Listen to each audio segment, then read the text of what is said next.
மதுராந்தகம் தாலுக்காவில் புகுத்துறை கூட்டுறவு 2 இடத்துல கட்டக்கூடிய தேசிய நெடுஞ்சாலையினுடைய மேம்பாலம்.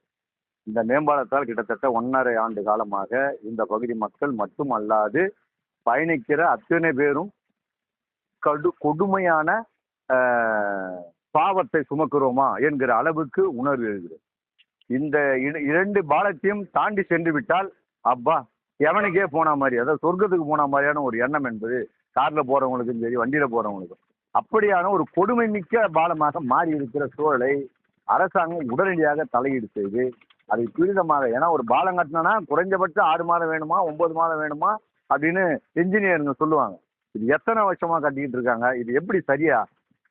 போறவங்க போற முடியல, நார்மலா வாழக்கூடிய மக்கள், கடைக்காரர்களாகட்டும், சாதாரணமா வேலைக்கு போறவங்களாகட்டும், பள்ளிக்கூடத்துக்கு போறவங்க, ஹாஸ்பிட்டலுக்கு போறவங்க என ஆம்புலன்ஸே பார்த்தீங்கன்னு சொன்னா பல நேரங்களில் லேட் ஆகி போகுது. இப்படியான சூழலில் இந்த பாலம் கட்டுவது என்பது கண்டுகொள்ளாத போக்காக இருக்கிறது. அதிகாரிகள் எப்போ வேணாலும் கட்டலாம்பா அப்படின்னு சொல்றாங்களான்னு தெரியல.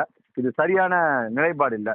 எனவே மக்களுக்கான இந்த துன்ப துயரத்தைன்னா, கல்யாணத்துக்கு காது குத்தலுக்கு மஞ்சள் தண்ணிக்கு போறாங்க, இதுக்கு போறதுக்கு 2 மணி நேரம் 3 மணி நேரம் 4 மணி நேரம் நின்று போனா என்ன ஆகுது? அப்ப நார்மலா வாழக்கூடியவங்க ஹாஸ்பிட்டலுக்கு போகணும் செங்கல்பட்டுக்கு அப்படின்னு சொன்னா இந்த பகுதி மக்கள் டிராபிக் திங்கக்கிழமான சனி ஞாயிறு 3 நாள் ஆச்சுன்னு சொன்னா என்ன வருது? வாரத்துல 3 நாள் நாங்க இப்படியான கொடுமைகளை அனுபவிச்சுட்டு இருக்கிறோம். எனவே துரிதமாக அது கட்டி முடிக்கப்பட வேண்டும், தரமாகவும் கட்டி முடிக்கப்பட வேண்டும் என்பதை நாங்கள் கவனத்துக்கு கொண்டு வருகிறோம். உடனடியாக கட்டி முடிக்க வேண்டும் என்பதுதான் இந்த பகுதி மக்களுடைய அனைவருடைய கோரிக்கையாக மாறி இருக்கிறது.